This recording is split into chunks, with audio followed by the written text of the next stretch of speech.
Since we've launched, we have had an outpouring of emails and DMs from listeners sharing their real, raw, and tragically relatable stories of domestic abuse. We keep reading one common theme. Our show is helping you feel seen. Your ex used to do that all the time, and maybe I'm not crazy. You're not. You've just been living in a silo, and your support system has been stripped away systematically over time, and we want to help you build it back. We are building the biggest, baddest, bestie gang, and we're doing it on Patreon. Visit patreon.com/bitchesabadword and come check out all the awesomeness that we've got going on. We have a $4 tier that will give you early access to ad-free episodes, 10% discounts on merch, some exclusive Patreon member-only merch designs, and we are designing some really rad stuff that you're going to want to rock. We also have a little segment called Tea with Lindsay, where I'll be spilling all the best tea from your bestie. We have an $8 tier that gives you all of those things, an additional 15% merch discount, and access to our exclusive Discord server. We are vetting every single member, so our besties can go in and feel safe to share their stories, find their voices, rebuild their network. And if you're being financially monitored or money's just tight, no worries. We've been there. We've got you.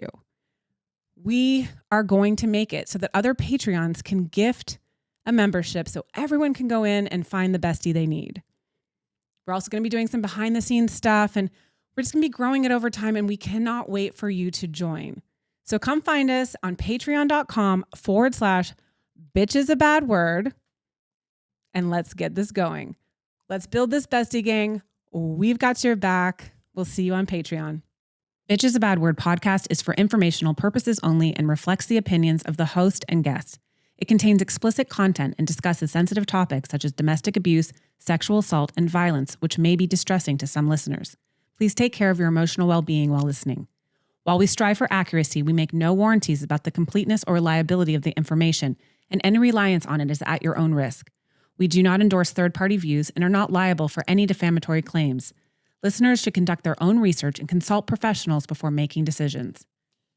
If you or someone you know is in danger, please call 911 or contact the National Domestic Abuse Hotline 24 hours a day, 7 days a week at 800-799-7233 or text START, S-T-A-R-T, to 88788.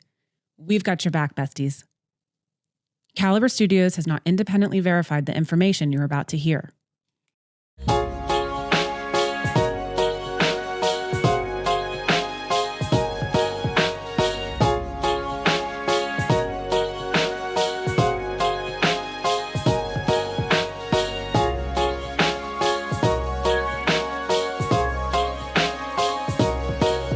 Reality isn't always what it seems. It's what you make of it.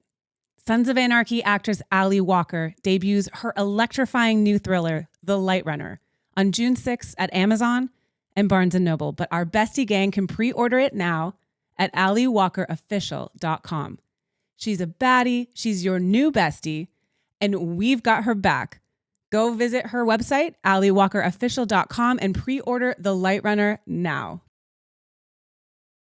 Welcome back to this episode of Bitch Sesh. We have your new bestie, Marcela, from Beyond the Bruise, here to help you unpack all the words and the shit that you've been hearing on the other side of the untruths.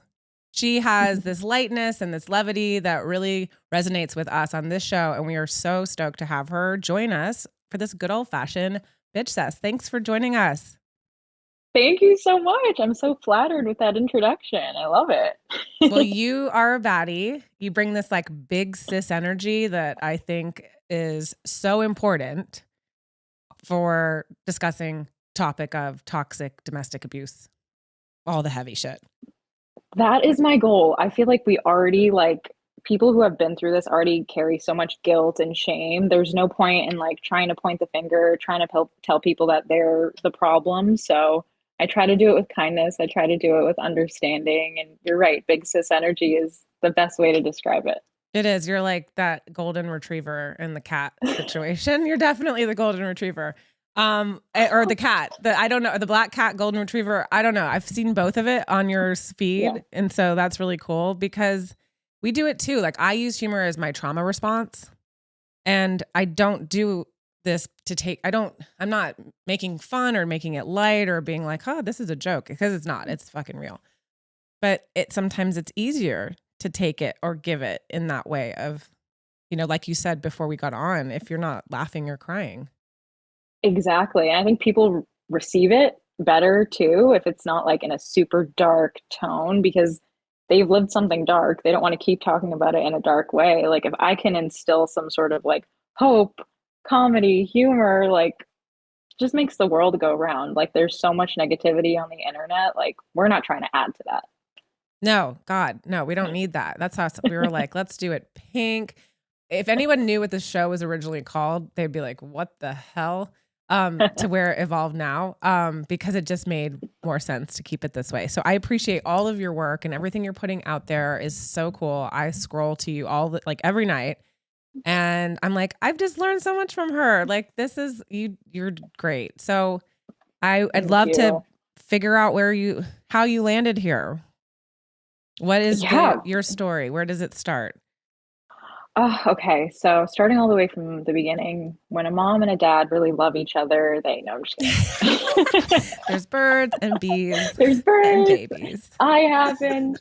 No, but from the start, I had a really, really toxic relationship that taught me so much. Toxic is not even the right word because it was abusive. Like, let's just call it what it is. It was physically abusive, it was mentally abusive, abusive in so many ways. And I think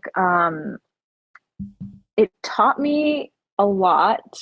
And it also took me a long time to kind of like remove myself from the victim mentality. And there's nothing wrong with feeling like the victim, but I think sometimes being stuck in that for so long kind of stops your growth. And I think it took me a couple of years after that relationship to really see that, like, I can reclaim my story. I don't have to be afraid to share it. And I think part of me not wanting to share my story was still in that guise of wanting to protect my abuser. And it's crazy how, even after years of not being with that person, you still have this urge to protect them. It's so odd, but basically, we were together for about 5 years, and it was like a classic like narcissistic cycle of abuse. Like it started with the love bombing. He told me he loved me within a week of us dating. I was his first love. I was his everything. And of course, when you're in a relationship like that, you're like, oh, this is amazing. Like I feel loved.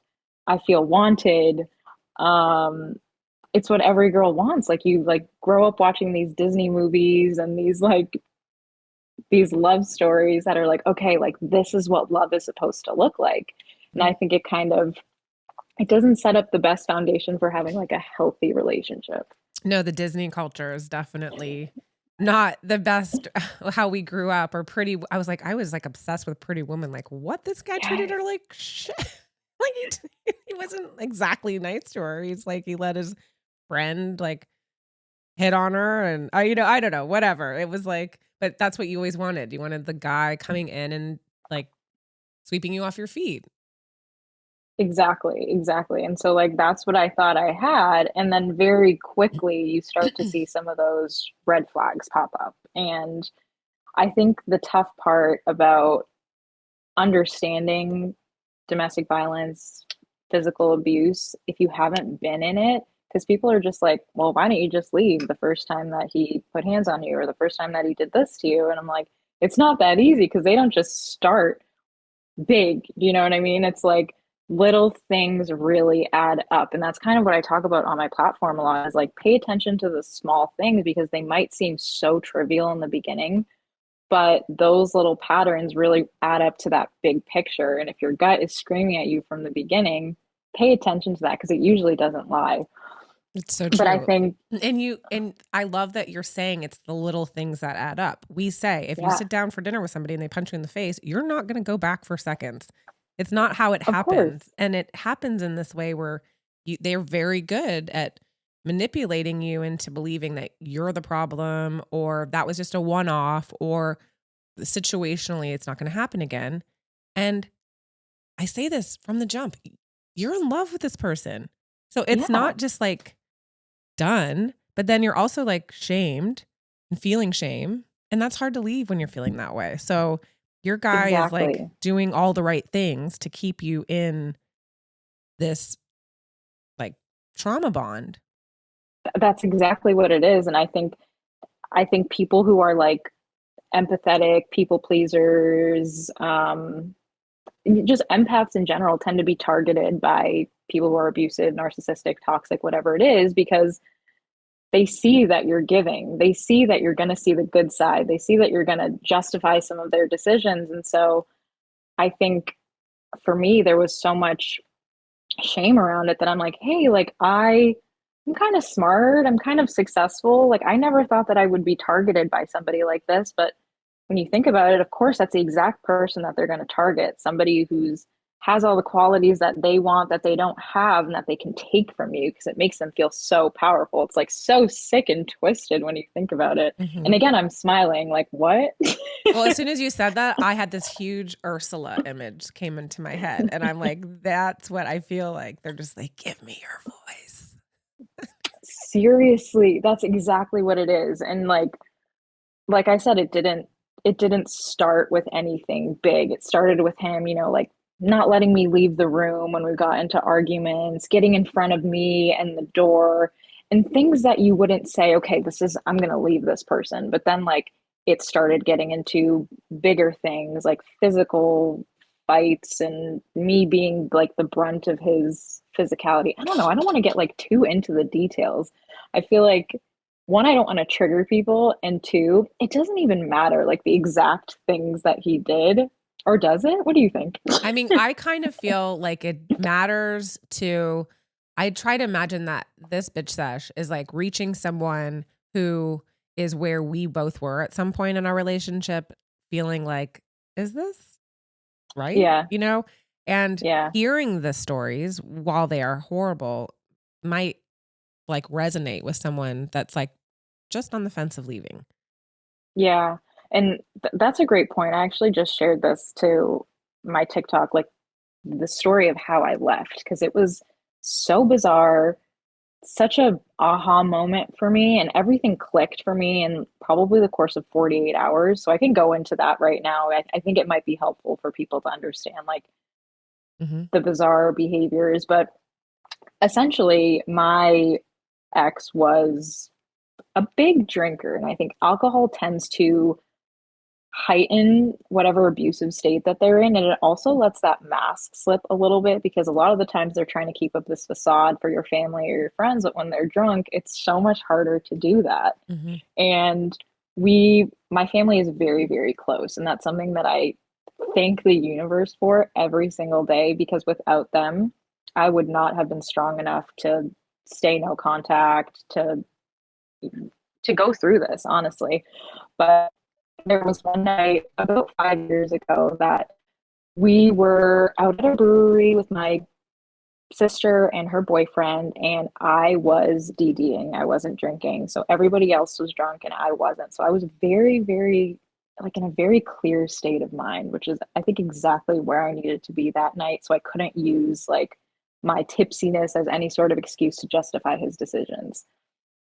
We got home. He was tipsy. My family was, laughing. We were dancing. We're a Brazilian Italian family. So we're constantly eating and listening to music and dancing. And we were doing this like dance, and my parents were showing us how to do it. And he wasn't doing it correctly. And he was getting mad at me for pointing out that he wasn't doing it correctly. I feel like that's such Uh-oh. a classic toxic male thing, is that they don't want to be called out for their shortcomings. Hmm. And I did that in front of my parents, and he grabbed my hand and like pulled me super close to him to where we like collided, like our chests collided.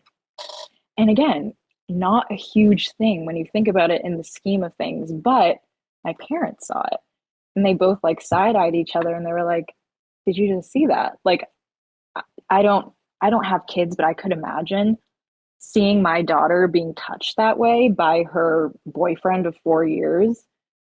would probably set me off a little bit or make me Hmm. think, how is he when we're not here? Because we didn't live with them at the time. We had our own apartment, all that.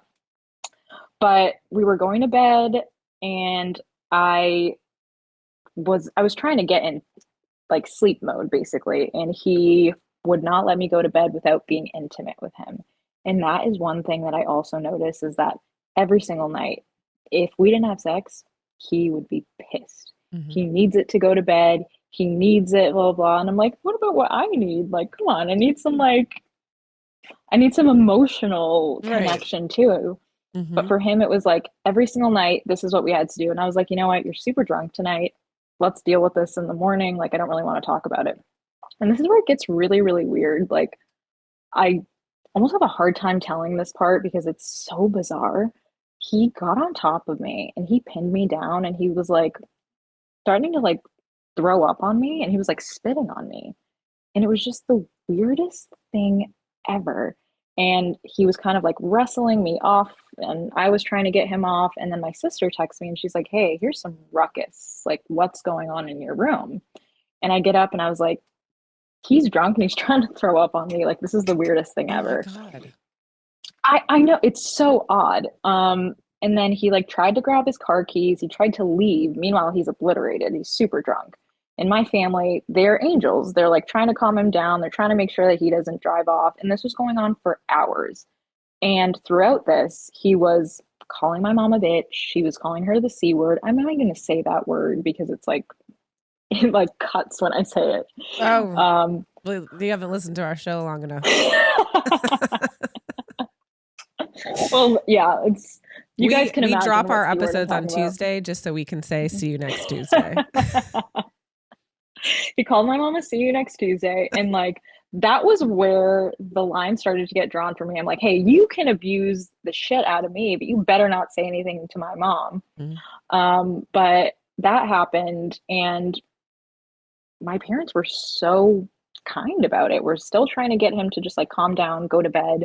And they finally got him to sleep in the guest room. And I get a knock on my door at 6 o'clock in the morning. He's like, please, can I just sleep next to you? And I'm like, okay, whatever, just don't touch me. Um, and so that morning, my mom was really worried that I was going to go back home with him. She was like, can you stay with anybody tonight? And thankfully, it was my best friend's birthday the next day. And she would always stay with us. And so I said, hey, can you stay with us tonight? Like, it's going to make my mom feel better. I don't know what excuse I made. I was still making excuses for him at this Right. point.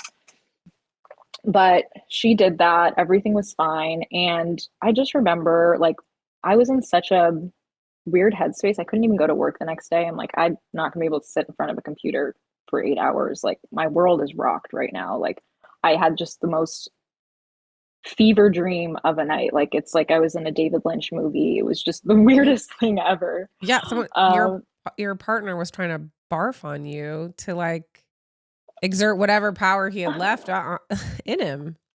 It's it's so weird to even like say it. Like it's I can't believe that happened. But yeah, so I couldn't go to work the next day. So my best friend and I went shopping. We came back after lunch, and the deal that him and I had made was that he wasn't going to drink anymore. Um, he was like, okay, like I'm only going to drink beer and wine from now on. And I'm like, that's not the definition of not drinking, but I'm not going to fight with you on this anymore. But we get home, it's like 3:30 and he's working from home and he has a beer cracked open and I can tell that's his second beer because I see another one on like empty one on the counter. And I was like, "Hey, I thought you said you were going to stop drinking." And at that point, it exploded. He was so mad at me. He started yelling at me, telling me that I'm controlling him. And I don't know how I had the foresight weeks before to already have like a little bag packed. It's like I had all my documents in there. Like I wasn't even thinking about leaving. I was just like, let me just put all my stuff in one place. And so I had like put some clothes in there. I put my charger, like just like stuff that I needed as this was going on, as he was like berating me. Um, and he slapped me across the face. And that what like I literally lost hearing in this ear for a couple of minutes. And I oh was my like, God.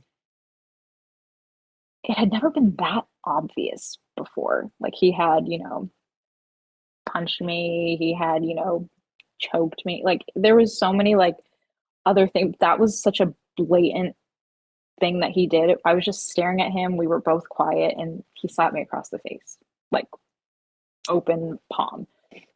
And I said, I'm leaving. I'm going back to my parents. And he, again was blocking me from the door. I had no way to get out. And he said, I'm going to kill you. And goes into the like kitchen and grabs a knife. And essentially thought he was going to stab me. And I had nowhere to escape to. I run into our bedroom. I jump on the bed. I'm essentially just bracing for what's coming next. And I just like, I couldn't do anything. And he jumped on top of me. The knife had fallen off. He didn't hurt me in any way, but I like flung him off, grabbed my bag, and he was still trying to grab me as I was running out, but I was able to shake him off. And I jumped into my car, which is like right outside of our apartment. And he normally would run after me whenever we had fights, but this time he didn't. And it was weird. I almost was like, why is he not running after me? Like maybe it was an ego thing. Like, am I not somebody that's like chaseable? Like you don't want to chase after me. Like it's so weird. But I got into the car. I called my best friend and she didn't pick up. And like, I thank God every single day that she didn't pick up, because had she picked up, she probably would have talked me down. I probably would have ended up going like maybe to her house for the night and then back with him. But I had this feeling of like being outside myself and looking at like a young version of myself and being like, if this was your sister in the situation, if this was your mom, if this was young Marcela, like what would you tell them to do? And why are you too strong to handle this abuse, to not take your own advice? And that moment changed everything for me. I called my mom and I said, the second I call my mom and tell her what happened, I know I cannot go back to this. One, they won't let me, but two, the truth is out there. And I think him doing that little move when we were dancing where he kind of like showed his mask or showed his face to everybody, that gave me a little bit of the courage to say, okay, like they're seeing something and I'm okay like talking about this now. It kind of gave me like the permission to talk about it, because I think a lot of the times with victims of abuse, you don't think that people are going to believe you because they see this guy as, charming and nice. And they're like, oh, he could never do that to you. But once that mask slipped and once they saw a little sliver of who he was when he wasn't trying to be this perfect guy, it gave me that permission. And so when I called her, she was like, don't say anything else. I know what you're calling me about. Just come home. And because the truth is out now. And the truth is like, that's what will set you free. You can't go back. I mean, people do go back, but knowing like, I've just rung this bell and I can't unring it. I met him at my daughter's college graduation. I pictured being in a fight with him. He was my daughter's boyfriend. 20 days later, he took her life when she tried to break up with him. When Dating Hurts is the name of my podcast. I knew I could not bring Kristen back, but believed I could help others who became tangled up in dating abuse and domestic violence. My guests are domestic violence survivors. Who knows more about the toxicity, the entrapment, devious manipulation, the loneliness, the pain and suffering than brave survivors who live to tell about it? Their stories are raw, intimate, plain-spoken, deeply personal. For many, this is the first time they've told their stories in one place. Today's survivors want current victims to know there are ways to achieve freedom. There is a process that's safe, that this can happen to anyone, and that you are not alone. Join me and my courageous guests on the When Dating Hurts podcast. It's a series of lives being saved.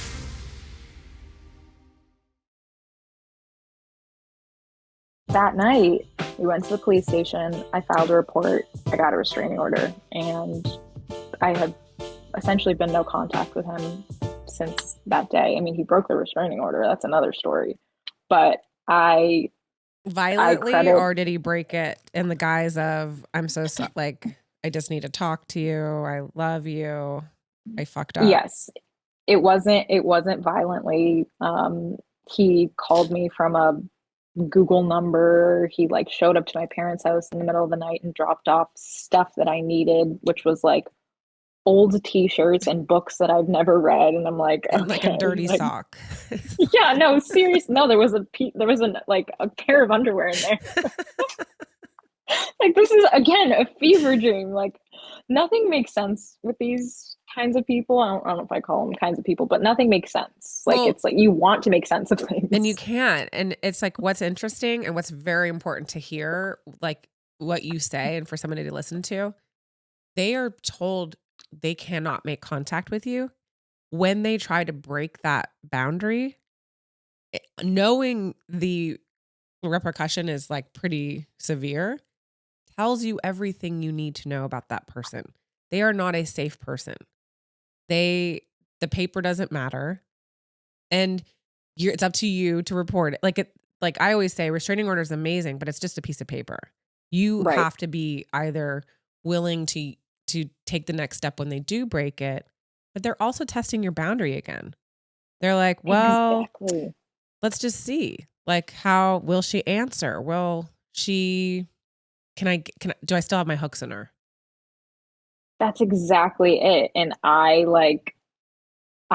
tried so hard to do it by the book, and I didn't have a playbook that I was reading from, which is why I think that's part of like why I started this like TikTok and Instagram platform, is because I was like, people need a playbook for this because you don't really know what to do. The only reason I did is because I had my dad acting as like my bodyguard in this. He was like, no, like he just called you. We have to call the cops. So I had like a really good support system, and I did tell them when he did violate the restraining order, he ended up having to go to court. And that's another part of like the issue of this, is that you still have to see your abuser in court if it goes to that level. And it's like there's not a lot of protection there. He was 10 feet from me. Yeah, there was a police officer in the corner of the room somewhere, but I didn't feel safe. So, not to make this a whole the court system is broken, but it is like It doesn't make he sense. and he was Like no. it doesn't. I mean, we've got a million stories that we've heard and experiences that you're sitting there going like, well, I still have to go see this person. Are they even? I question like, are they breaking the restraining order to see you again? Like they don't care. Right. Like they're not. They're like again, these people. I've heard of people breaking it multiple times, and then you're like, but why would you do that? Like, why would you risk the repercussions? Like it doesn't. That's not Right. That's a crazy person's game. 100%. It's hard for us to be like, okay, I want to understand them. I want to get closure from them, but we don't think the way they do. And like, thank goodness we don't, because it would be a very hard life to live like that. But like, that's why I always say, like, don't seek closure from people like them. You're never going to get it. You're never going to get a full admittance of their wrongdoings. You're never going to get them to say sorry. You're never going to get them to actually change. So like, you have to give yourself that closure. Mm-hmm. And another part of that court process for me was that I had to listen to him lie to the judge. And that was really hard. He came in with scratches on his neck. And he was like, oh, these are from her. And I'm like, tiny little stubby nails. I did not scratch you, first off. And then like in the court, he was like, oh, she was, like holding me down, pinning me down. And I'm like, I'm a pretty small person, first off. And then why, by me pinning you down, would there be scratches on your neck? It was just like so many things that didn't make sense. And the judge obviously saw through it because he extended my restraining order. And I'm also in a state that really protects people in this type of situation. I don't know if it's different because I'm in the Northeast, I'm in New England, and very like liberal in a lot of ways, but also just protecting people who are in domestic violence situations. So I don't know if it was in my favor because of where I lived. And I know that people in other states aren't as lucky with their laws, but he extended it. I got another year out of that restraining order. And it was just a process that I was glad was over with once it was extended for the next year. And I ended up moving out of the state. So I'm like, you know what? I don't need to deal with extending it even more. But that was how I got out. And it was a combination of I almost like want to thank alcohol. Thank you, alcohol, for letting this happen. Because had it not been for him getting obliterated, I don't know how much longer I would have stayed. Yeah, and you didn't have kids, or things would get escalated. I do want to I Yes. point out something that's really important, I think, for people to hear. And we always say this: the most dangerous time for a woman to leave her abuser is when she tells him the relationship is over. This happens with women too, but Yes. that's not the show. This is a show about the bitches. So and what happened in your situation is like to that point exactly. You told him you were leaving and he went fucking bananas. He got a Yes. knife like that. It could have gone the other way. If who knows? And thank God you're here. And thank God you got safe. But it's a very true point that you said you were leaving and he flipped his shit. You're exactly right. It is, I've seen statistics around it too, that it's the most dangerous time for a woman who's going through through something like this to say that they're leaving. It takes, I don't even know what the statistic is anymore. It takes, 7 times to leave before you actually make it. And I think it's much more than that because I tried to leave for like 2 years and he would always go after me. And it's almost like I had to get permission from him to go too. Like even me leaving, I still felt like maybe that's me not giving myself enough credit, but I still felt like he gave me permission to leave. Sure. Well, because you've been conditioned to need permission to do most things. That's part of the isolation. They can't control you if you've got a bunch of people in your life with with their heads on straight. So Exactly. the isolation is part of the domination that they can take in your heart, your brain, your environment. And then you're like, that's all you see is like, I think I just quoted you on another show. Cause you talked about the fog. So let's explain that to our listeners. So I think it might be, are you referring to like the cognitive dissonance piece? Yes. Yeah. So I think it's like your brain can't have like two opposing realities. So like you are in love with this person and you see the good in them, but at the same time, you know that they're hurting you and you know that it's a really toxic relationship. But like our brain is so smart. I love to get into like the scientific stuff, but like our brain is so smart. It doesn't want us to suffer. So what our brain will do is it'll create these justifications to keep you out of this suffering state, to like put you kind of in a survival state.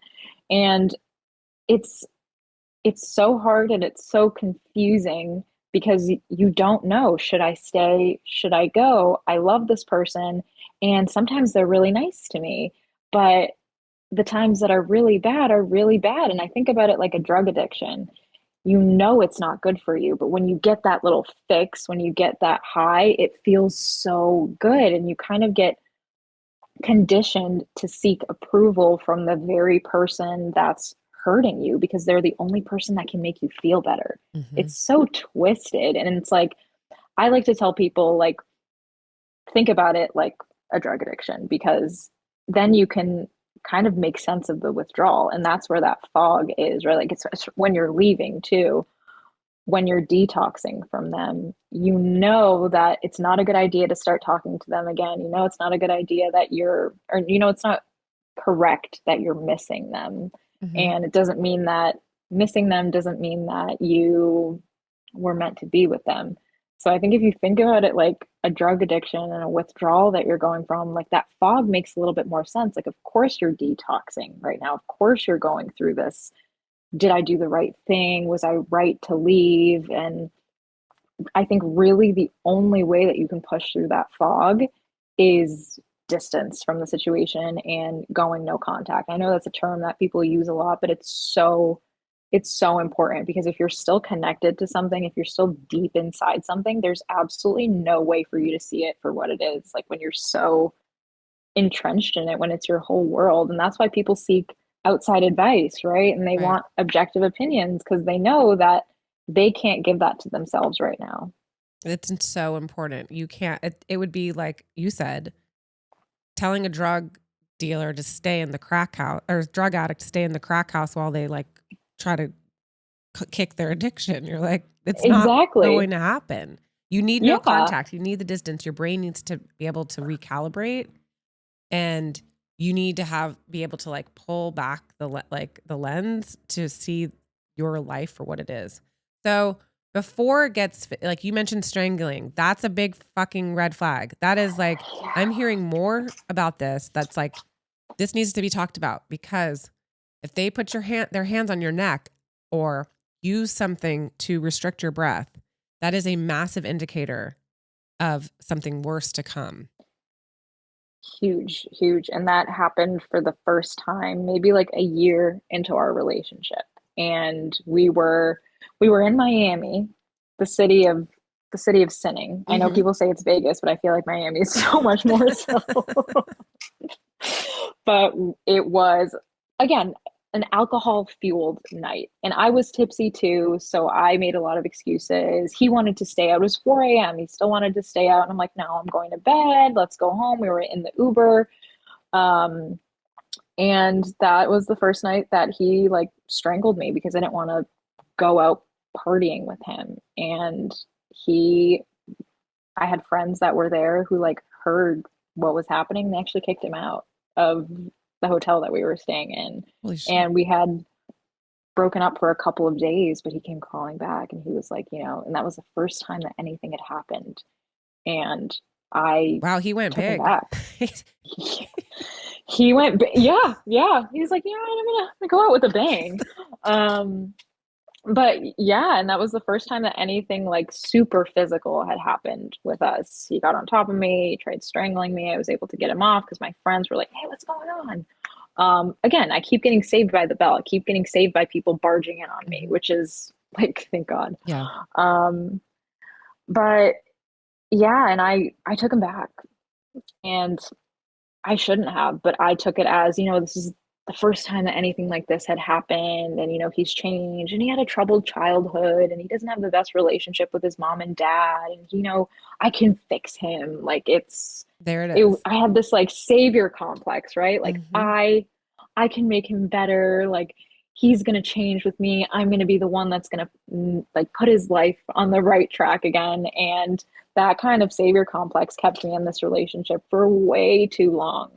But like you said, like looking back, if somebody is going to put hands on you, because that's not just like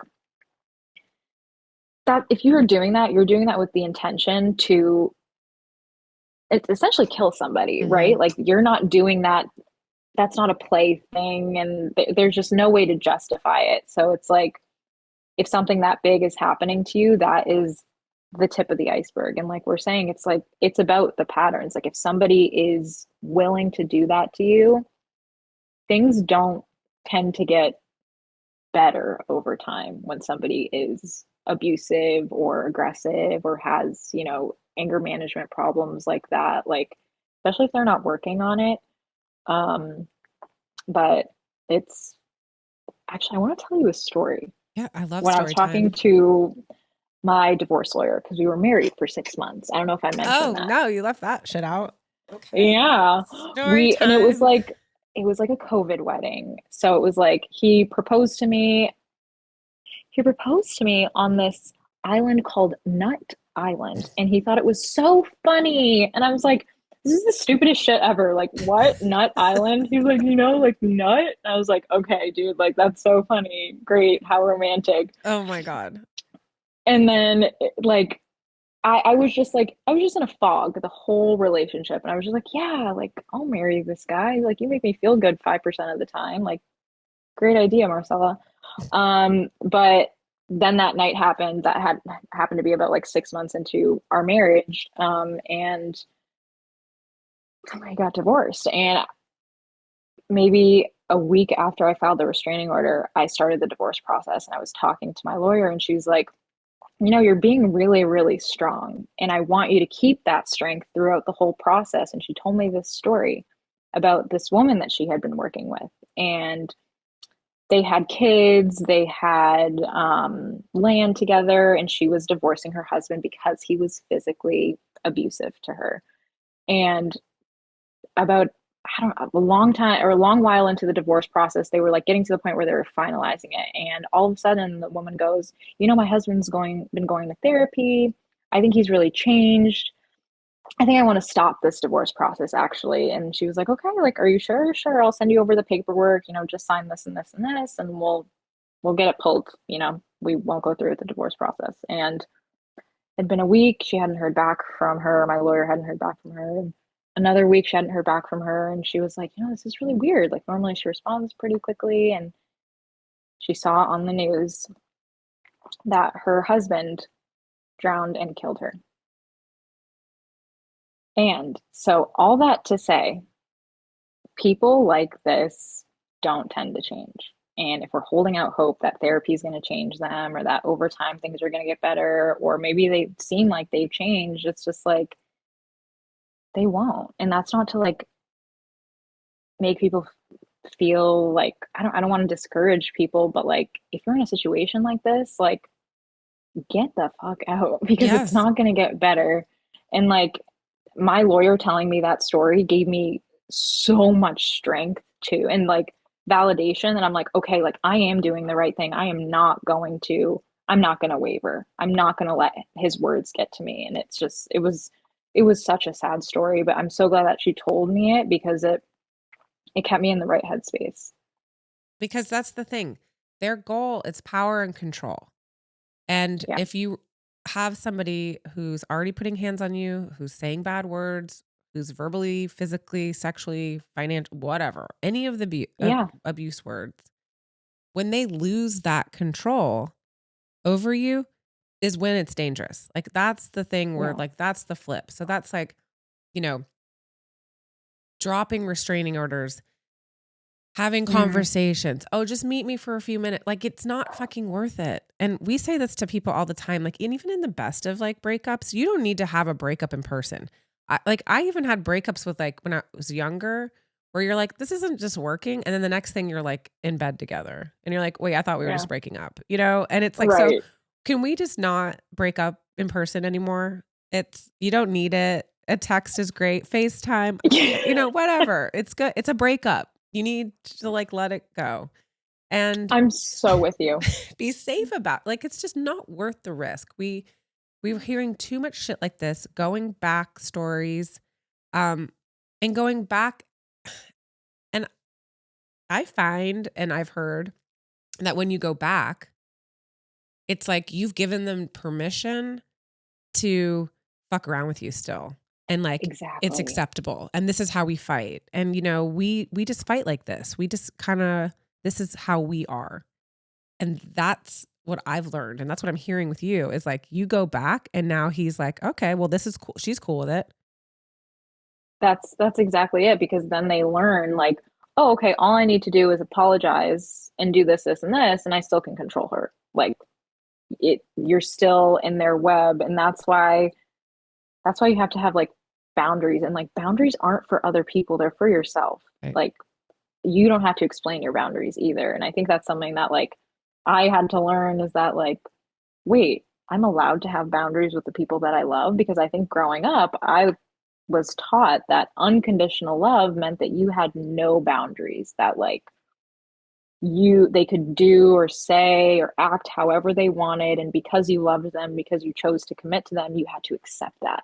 And so it was a lot of unlearning that like, hey, sometimes it's okay to like say, I don't like how you spoke to me, and I'm not going to engage in a conversation with you if you talk to me like this, or if you joke in ways that I don't like, I'm going to remove myself from the conversation. It's like, I think we think that we're being bitchy when we say something like that. But like, if a man were to say that, they would be, holding their own, and they would be strong and confident. So there's like such a double standard that exists when I think women like put their foot down and say, this is how I want to be treated, and I'm not going to accept anything less. So like, it's so much unlearning. It's like the Disney thing again. Like, it's like, this is the relationship that we want. So we have to like just accept all of these bad things.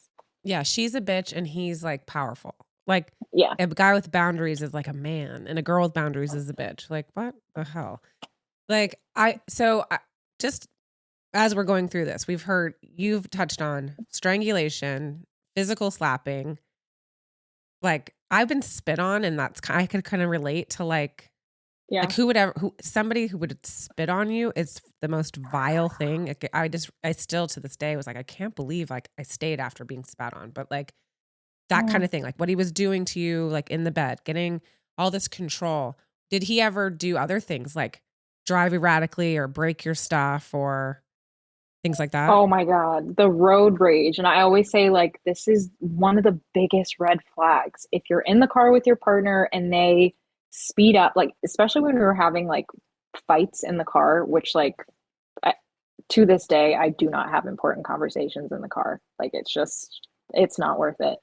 But if we were having some sort of fight, he would speed up, he would swerve, he would come to erratic brakes, he would like get in fights with people on the road. And it was just like this way of control because you're literally at the mercy of this person when they're driving you. And it's like they treat the car like a torture chamber. And I always say, like, that is when people are almost like their most animalistic self because they know that they have all the power right now.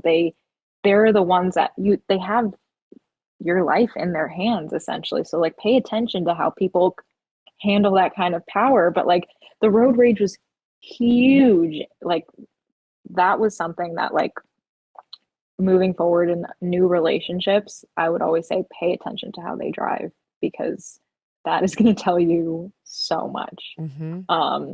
And there were like other small things too. Like he spent so much time in the bathroom, and after breaking up, I realized that he was like doing drugs in the bathroom. He was on like messaging apps talking to other women. Like if your man has the Viber app, why does he need disappearing messages, encrypted messages? Like you're not in the FBI. Like you're Right. Oh my God. You can go back and listen to one of our bitch is a bad word episodes, and you can hear a story about having like a Tinder app on your phone when you're married. Oh my gosh. Yeah. Did he ever what was I gonna ask? Oh, so driving radically, strangulation, breaking stuff, or did he like to take things that he had given you, or would he just like how did he behave in like the things that you now, when you talked about the first little red flags, what are some things that you now see were like all over the place? Yeah. The whole, like if you had like a little like UV light, you're like, oh, the whole fucking room was flagged. Like I didn't see it. No, you're so right. It's like he would love to get into like fights with people, like random people. And like we went to college together, and I think he would like pick fights with people and like start like wrestling people. That was something that I saw all the time from him, is he would just like randomly pick fights, like people on the street, like road rage stuff. Like that was something that I saw that I thought was like really, really odd. And I also think that he would constantly call his exes crazy. And that was something that was a huge red flag for me too. Like every ex of his was crazy. He was never the problem. And like it takes two to tango. No relationship is 100% one person's in the wrong. And it's like you have to take accountability for something. So if you're talking to somebody new and all they can say is how their partner was the one in the wrong in past relationships, they are not self-aware. They do not know how they operate in life. They take no accountability for whatever part that they played. So I think that was a really, really huge one for me. And the drinking. Always got super aggressive when he was drunk, and other substances too. I feel like it's really common in people that are like abusive is they tend to have like problems with addiction. Yeah, they need the hits that, Yeah. keep coming. And did he ever abandon you anywhere or like leave you places or like have put you in a fear of like, or you have to like, you figure it out? I just trying to establish these patterns here so people can understand. Yeah. Yeah, no. I'm trying to think. I don't know if that was something that was common for us. He was really like covert with things. Like some of his patterns were really glaring red flags, and Other things were much, much smaller, like name calling too. Like that was something that it was verbal, so it was hard for me to say like, oh, this is bad, but like calling me a bitch, calling me a see you next Tuesday, those kind of things just really should never be acceptable. Like you can say like, oh, you're being a bitch right now. That's different than like Mm-hmm. calling someone something, because I've called guys assholes, you know what I mean? Like Sure. sometimes you deserve to get called out for certain things, but I think it was just like I was constantly being like belittled and torn down, and he would make jokes at my expense too. Like anything that I told him that was confidential or that was from a vulnerable place, he would use against me. And I wasn't born in the United States. I was actually born in Brazil, but I moved here when I was 3 years old. And he would constantly say, like, "Oh, you're an immigrant. Like, I'm gonna call ICE on Oh you." my And God. I'm like, wait, I'm not illegal. Like, you can't do anything. My ex used to do the same. I'm Canadian. He's like, just, is your green card expired? Like, he Right. threatened to call immigration like on one of my best friends from London. Like, what the hell is wrong with these people? It's a playbook. We're not sure where the playbook comes from, Right. but That's they put the exactly shit it. in the narc vault, as we call it, and then they have to like, they're like, "Woo, what are we gonna unlock from this today that we can weaponize and throw your most vulnerable moments back in your face and leave you with Exactly. it?" They just dump a big pile of shit on you, and you're like, "I told you this in confidence in my most vulnerable moment, and now I'm having Exactly. to like, they're re-traumatizing you with your trauma." Exactly. And it does put you in a like fight or flight. And I'm like, oh my gosh, is he actually going to do this? Am I actually in trouble? And then it makes you like not want to say, like, not want to get them upset. You're walking on eggshells. It's like, that's such a big part of it. Like they can just blow up at any moment. You never know when or what is going to tick them off. So I felt like I always had to watch my words around him. Oops. Hi, I'm Sarah Wayne Callies, and I played Dr. Sarah Tancredi on Prison Break. And I'm Paul Edelstein, and I played Agent Paul Kellerman on Prison Break. Please join us on our rewatch podcast, Prison Breaking, with Sarah and Paul. We're going to have all kinds of guests and never-before-told stories, so follow us on Apple Podcasts or Spotify or wherever you get your podcasts. And you can subscribe to our watch party on the link there. We can't wait to see you there. And follow us on Instagram at Prison Break Podcast. See you there.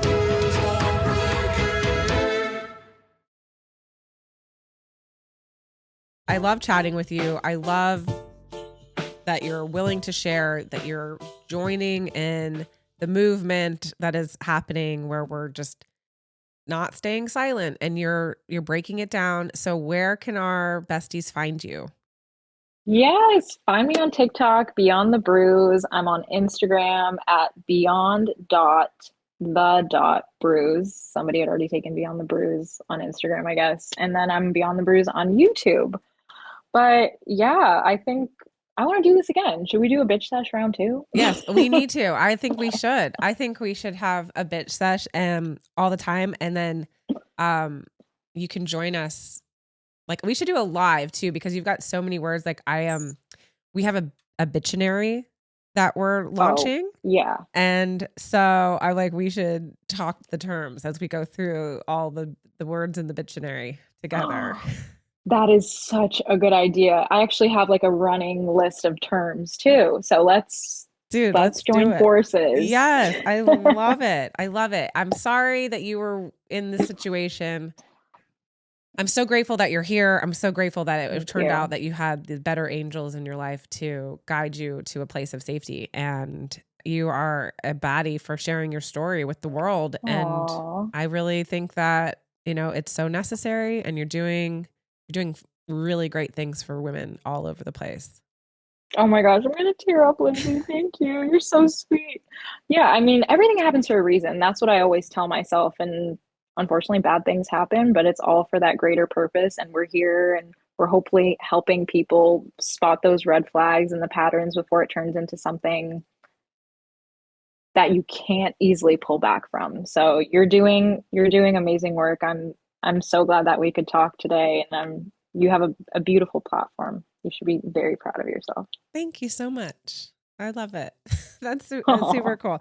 No, we love it. We're glad to be here. And We've met so many amazing women, and you're part of our BFF club now. If you'd like to join, yes. It's Bitches Fighting for Freedom. Just so you know, that's the acronym. Okay, love it. But baddies. we're gonna get all the baddies together, and we're just gonna. It's like, come on, let's all join together and just be the bigger voices and use turning our pain into purpose, and that's what you're doing. So, Marcela, thank you so much for joining us on this session of Bitch Sesh. And I look forward to having you back, because you will be. Yes, round 2 coming up, guys.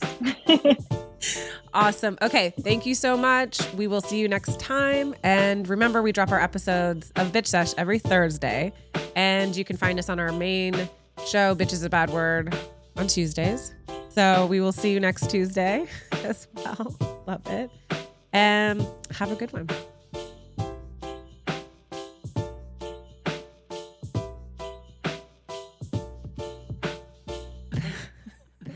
Bitches being bad.